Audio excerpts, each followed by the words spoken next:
All right, welcome in to another edition of Chatterbox Reds. I'm Mike Hart. I'm joined by Greg Kuffner, or as most Reds fans know him, Reds Daily 4, here to talk about some spring training. How you doing, Greg? Doing well. Happy to be here tonight. How you doing, Mike? Oh, I'm doing great. It's been a nice week of Reds baseball. Had to listen to most of it on the radio, but yeah, I'm just excited for us to start getting closer and closer to opening day as it's now March. Yeah, same. And that's the nice thing about February. You think you got 30 days, but then February ends on the 28th and you're like, "All right, we're only 25 days away or so." So I'm with you. I'm ready. I'm already ready for the season. That's right. Do you have any special do you make it to, Great American for opening day, or do you have any other special traditions that you do for first game of the season? The national holiday of opening day.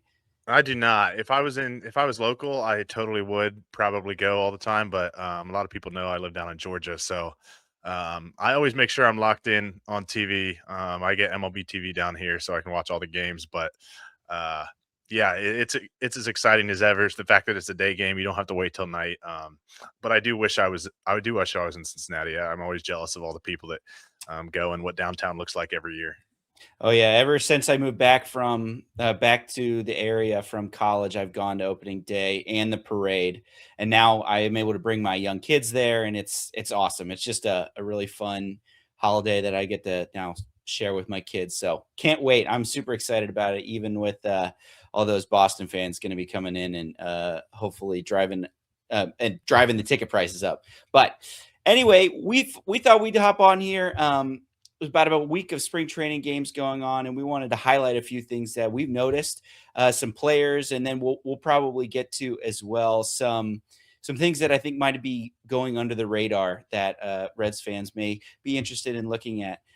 So the first person I wanted to talk about, who's been off to a hot start, is Matt McLain.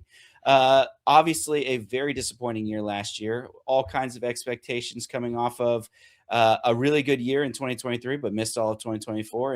And frankly, there's no way around it. Just had a bad year offensively at the plate for Matt McLain, but he has started great this spring, batting a cool 500 with a 1.372 OPS and a home run, a walk, and a strikeout as well. Now it's only 13 plate appearances, so we don't want to get too out ahead of our skis. But what are some things, Greg, that you've noticed about McLean and his hot start?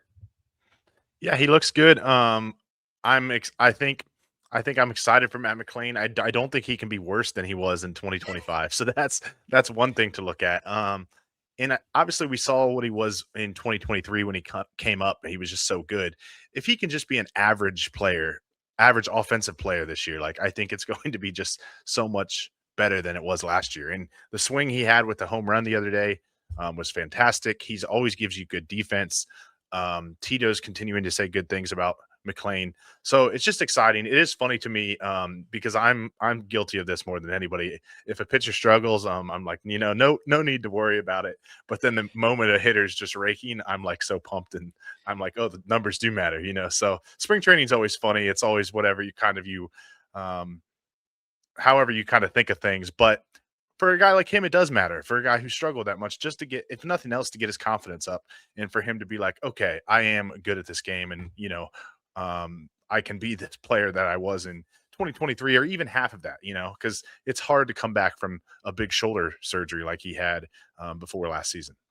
Yeah, I completely agree. I think that it is also I think one of the common things that people will say is that the hitters are a little bit ahead of the pitchers to start out with, just because it just takes a while to get those pitchers ramped up. We also got to remember he hit that home run off of Coleman Crow from from the Brewers. So we're not quite at this major league level pitching yet, but still, anytime you're getting on base over half the time, I think you can't help but be excited about what Matt McLain can do, because you said it yourself. The defense, I think, is really turned into something that is extremely valuable. With as bad of an offensive season he had last year, he still had a positive WAR because of how good he was defensively. So I think we've all tempered our expectations. I think going into 2025, we were ready for him to get back to the 2023 levels of hitting, right? And it just didn't appear. But now I think we would all just take like 100 WRC plus, but right at average with that great defense, I think would be something that we would take. And, with what we're seeing so far, we might even be able to get a little bit more. We might be able to dream a little bit bigger. One thing that I have noticed, a little bit, diving in a little bit into the stats. One thing I mentioned, he's walked once or walked twice and has a strikeout. And why I think that's important, because last year he had 17 strikeouts and 2 walks overall of screen. That was it. Really? That split was huge. And then if you go back to 2023, right, where he wasn't a major leaguer yet, but he was really making a push to try to make that team, he had 8 walks to 3 strikeouts. So I don't think he's ever going to be this high walk guy, but last year, when we see 17 strikeouts to 2 walks, that's just a huge disparity. And this year, yeah, only 2 walks, but 2 walks in a week of play. He's already matched last year's walk total and only 1 strikeout. So I think that's just somebody who's much more confident in what he was doing. I think he was definitely pressing last year, trying to get back to that old form. But, I think that some of these underlying numbers are the things that we can be encouraged about as we move forward in this spring, because 17 strikeouts is in a spring training is a lot. Yeah, it is. And I have something. This is some big J journalism coming in from me here, but long pants Matt McLain in this spring. Oh, I'm not sure if you noticed. that's Matt McLain's interesting. always wore the high socks. But Ellie De La Cruz, he had a funny quote the other day. I forget exactly what it was, but he said like, if you wear your pants long, you have more flow, more swag, or something like that. So maybe the long pants, contributing to Matt McLain's good spring. That's right. I think maybe he had him up there because of the strike zone, right? They supposedly Oh, you there wear you those go. high socks, you can kind of shrink your strike. Now it doesn't matter, right? It's a measured by how high you are with the ABS system. So maybe he's just like, all right, doesn't matter anymore. So I'm going long pants, so I can be swaggy like Ellie De La Cruz. I think it's also important he's batting second. It's been a long conversation of who's going to bat second. And one of the things that we wanted to highlight coming into this, and I think every time he's played, he's batted second in front of Ellie De La Cruz, which we'll see if that's what it ends up being as opening day goes. But if he continues this hot streak, he might be able to hit himself right into that spot where I think that all Reds fans would love a firing at all cylinders, Matt McLain hitting right in front of Ellie De La Cruz and Gino Suarez. Yeah, it'll be interesting. I kind of came into spring training thinking like there's no way that he hits second into Tito said multiple times like he kept McLean in the 2-hole way too long last season. So I was like, even if he's red hot, like I don't see it. But I don't know, maybe so. He's also said at the same point, like he's the perfect 2-hole hitter if he's hitting well. So it'll be interesting if where he does kind of start, the season in the lineup, because we know he's going to be in there. It's just a matter of where he'll be hitting. So Yeah, yeah, I'm excited for him though, for sure.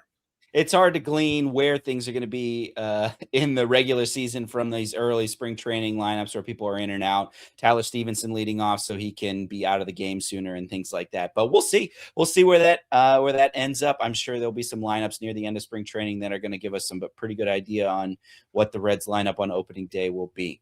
All right. So Greg, you have somebody as well that you have been, that's caught your eye that you wanted to highlight, has had a pretty good spring so far. Who are you looking to highlight here? Yeah, Dane Myers for me. Somebody that I think when the Reds traded for him in the offseason, everyone was like, okay, fine, nice move. Can play left-handed against left-handed pitching, can play a good center field, can give, platoon a little bit with TJ Friedel. But I don't think he got the excitement, that someone like Gino Suarez got. And he's put together a really nice spring, hitting 455 so far. Again, limited at bats. But he hit a home run today. Yesterday, we saw him, he was called out on strikes. The Reds challenged it, and then he roped a double down the line that I think ultimately changed the game, and that's why the Reds won. But Dane Myers I think what was interesting about today was against a right-handed pitcher. We see he's somebody who's done almost all of his damage against left-handed pitching in the past. So I just think he's an under-the-radar guy that maybe not as many Reds fans probably realize like how big of an impact he could have this year, even if it is against, just right-handed pitching or being a guy who can come in late as a defensive replacement, because he does a lot of things really well.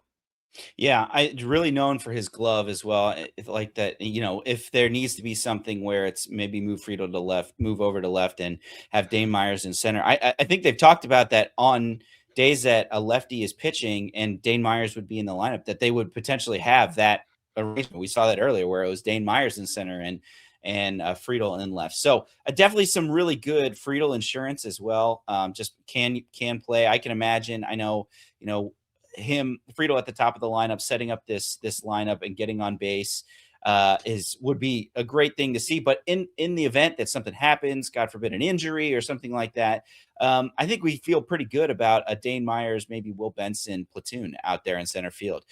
People that are able to, when put in the right position platoon wise, are going to be able to deliver. And I'm glad we're going to be able to have those options. It really felt like we didn't have a Dane Myers, somebody that you could come in that could, legitimately, you know, be expected to be successful against left-handed pitching. And then obviously Nate Lowe on the other side, right? Somebody that you can come in that's going to do damage against righties in a late inning or a pinch hit role. I'm just excited that we're going to have bona fide people doing that and not your Santiago Espinal or Connor Joe or something like that, right? It just feels like the depth there for people that are either going to be a part of a platoon or coming off the bench is on a much higher level this year going into the season than it was last year.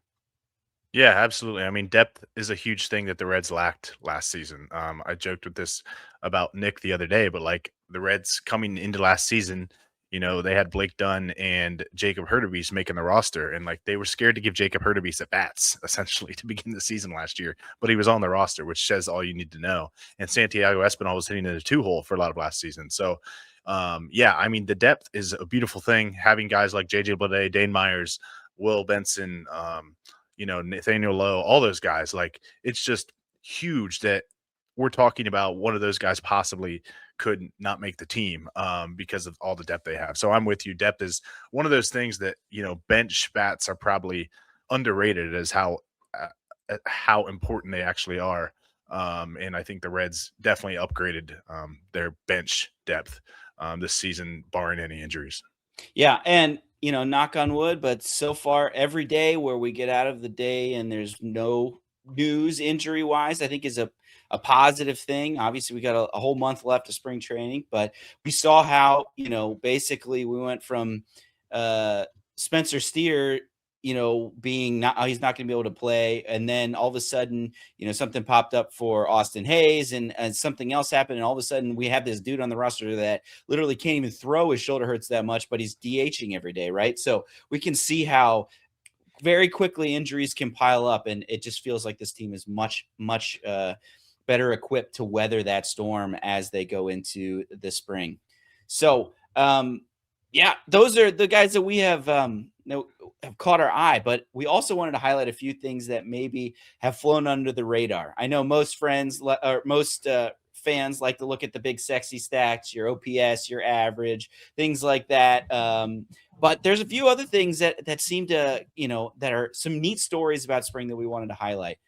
And the one that I wanted to highlight is simply just the Reds and ABS. Coming into today, I think we saw that the Reds led all of baseball with the most won challenges. Now, they lost 2 of them today, so they may not still be the leader. But I think it's just really interesting that, there's been a lot of talk about it just around baseball, but specifically with the Reds. Terry Francona is kind of jumping in with 2 feet saying, yes, this is going to be a strategy that we're going to use, and we're going to hopefully, swing games. You mentioned the Dane Myers at bat, right? He overturns that strikeout and then literally drives in the game-winning run with his next swing. So, like, these are going to have huge effects on the major league game. I'm sure of it. But one person I want to highlight about it is my guy PJ Higgins. So PJ Higgins, if they on Savant, Baseball Savant, they have a leaderboard now. That you knew they were going to get it, but he is 3-0 with challenges, and his limited. So he is challenged it 3 times and won all 3.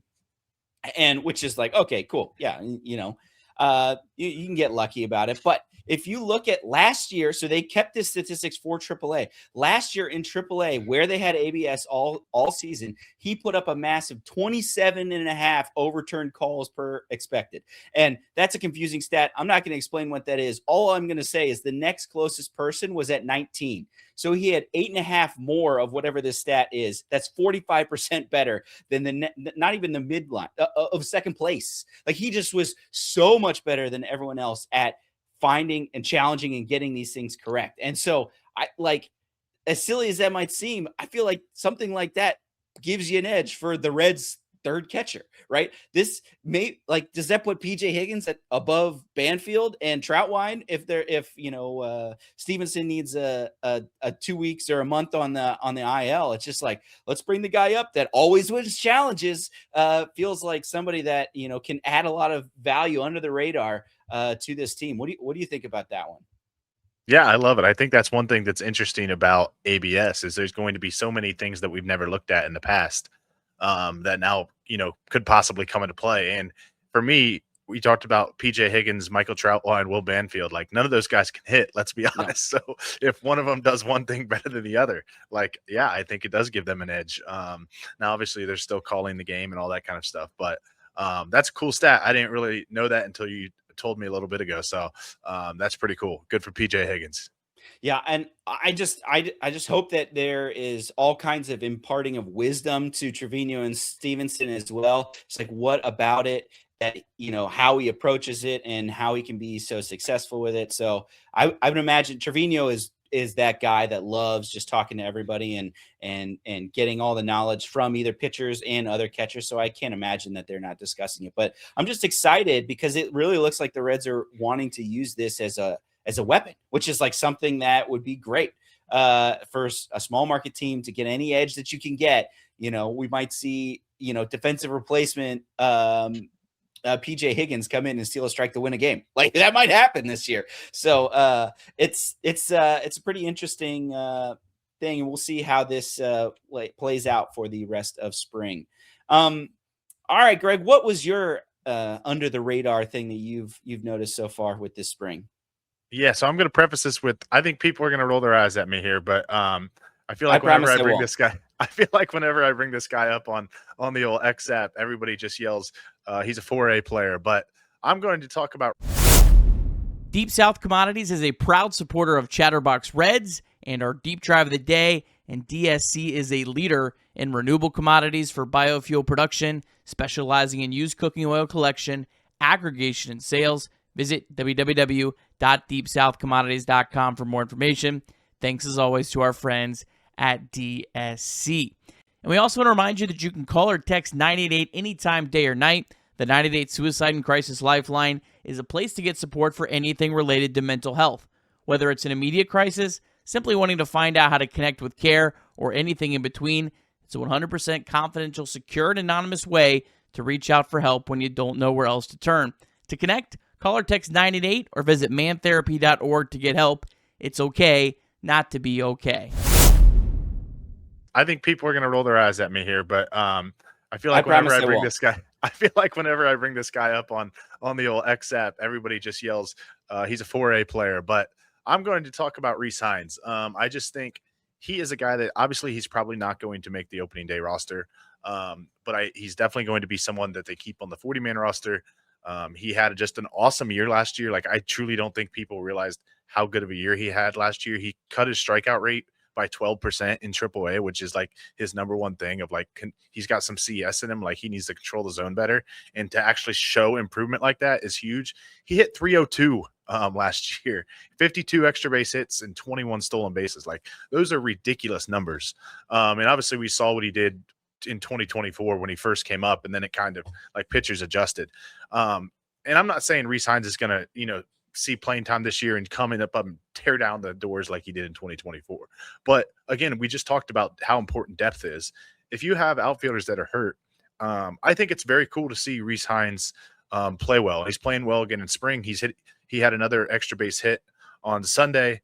So I think he has 2 extra base hits. I think this spring he's hitting 500 again in limited at bats. But like, I just think he's a cool story and a guy who like came up. He's a power guy, swings and misses a lot. He chases a lot, And now you're seeing him work on the things that basically got him demoted down to AAA. And I root for Reese Hines, as you can tell. I kind of smile talking about him, but I'm happy he had an awesome year last year. I'm happy he's doing well in spring. And I think we will see him at some point this year, whether it's due to injury, whether if he just keeps tearing the cover off the ball in AAA, whatever it is, because they always say if you hit, they'll find a spot for you somewhere. And if he keeps working on, cutting down on his strikeouts and swinging and miss a little less, like I think he has the potential to be a pretty good major league player. Yeah, and you also not to mention also defensive flexibility. He's been playing. I think he play in center, but he also has the ability to play right. And I think that also that just helps you in giving you opportunities. Right, if you only play one position, then you basically got to wait for the guy in front of you to either get hurt or go in the tank. But if you can play a bunch of different positions, then maybe that's a power bat off the bat that you can or a power bat off the bench that you can have and carry on this team. Yeah, I love that. I like Reese Hines a lot too. He's the kind of guy that he's got certain skills that like how hard he hits the ball and things like that, and just that power that he has is not stuff that just you can teach. Like you can get better theoretically, right, at strikeout or controlling the zone or understanding what counts to swing at and having a better at the plate.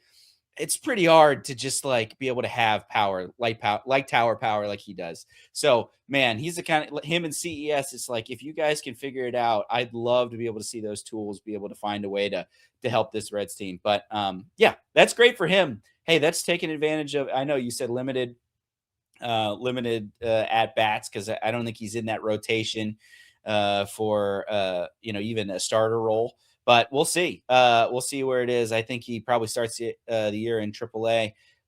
But if he keeps hitting, you never know. You never know what's going to go on. I know it seems crowded in the outfield, but injuries happen all the time. Yeah, for sure. And I think the thing people forget about with him too is we saw him for a couple of years. Is he's still only 25 years old.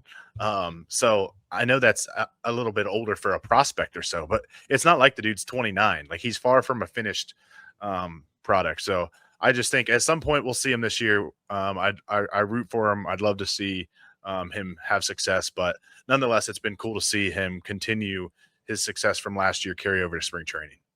Yeah, I completely agree. Well, Greg, it's been great. It's our first show together. I appreciate it. It's been nice talking Reds baseball with you. Nick said keep it short, so we're not gonna dive into all of the other topics that we could do. Please continue to support Chatterbox Reds. Thanks for everyone that's tuning in. This will be a part of a larger podcast that has some additional things that Nick is going to put in there. So if you want to hear the recap from some of the games, make sure you tune into the podcast version of this, where you'll get a little bit more than just our smiling faces. But if there's not anything else, Greg, I'm just going to hit us with a Go Reds, and we'll be done with it. Yeah, perfect. Enjoyed our first show, Mike, and look forward to doing it again. All right. Well, thank you very much. And for all of us here at Chatterbox Reds, go Reds.